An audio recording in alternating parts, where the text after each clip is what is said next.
Todd Vanderhaden, this is CTV News Channel. It's good to have you with us. We have some breaking news we're following, and a big change is coming to the Canadian government. Chrystia Freeland, longtime senior member of the Liberal Party under both Justin Trudeau, Mark Carney, serving in a number of portfolios, including finance minister at one point, is leaving.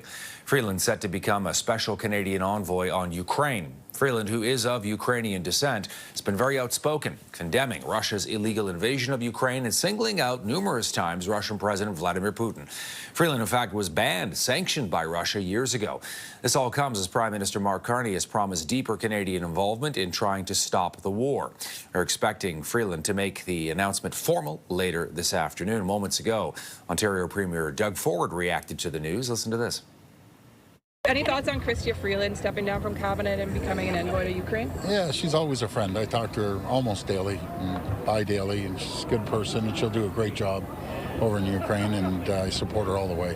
So okay, thank you, everyone. Thank you. All right, let's bring in CTV News political commentator Scott Reid, who knows Freeland and covered her career for a long time. So, Scott, your initial reaction to this news, what do you think? Well, it's both shocking and not surprising. It's shocking in the sense that she's been such a fixture at the highest levels of government and the Liberal Party of Canada for the past, well, more than decades, since 2013. Whether it's trade, foreign affairs, finance, deputy prime minister, candidate for the leadership. She's been the most powerful political leader in the country who has not served as prime minister during that span of time.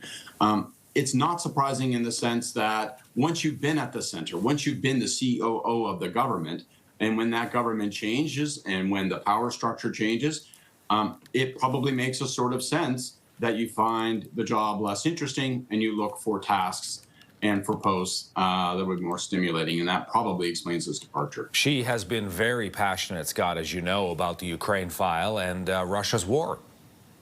Not just passionate, not just someone that's been vocal on the Canadian stage, but someone who has mattered and led action, real action on the international stage. You think about what she did as finance minister and the move to seize assets, the move to use central banks to act against the Russian treasury. Incredibly powerful, incredibly important at that point in time in denying resources and in denying momentum to Russia and to Putin. So anyone who knows her knows that this issue is as close gets to her heart. It's not surprising that if she wasn't going to continue in government, that this would be the way that she would want to contribute. Yeah, and we also know that one of the big issues that Mark Carney and Volodymyr Zelensky, the head of Ukraine, president of Ukraine, are going to be talking about at the UN General Assembly coming up is about, children being kidnapped out of Ukraine and sent to Russia. And that's a big issue that Canada has long been vocal on. So we'll see if that becomes part of the portfolio. Bigger picture, Canada announcing that we are going to be doing a lot more when it comes to Ukraine, possibly peacekeepers on the ground and any eventual ceasefire. So there's a lot on Freeland's plate as some sort of special envoy, Scott. Without question. The real question mark, though, that does hang over today is what's exactly the nature of the job? What's the mandate? Is it a Canadian appointment? It seems so. It seems that she's a Canadian envoy as opposed to, say, an envoy through some international organization.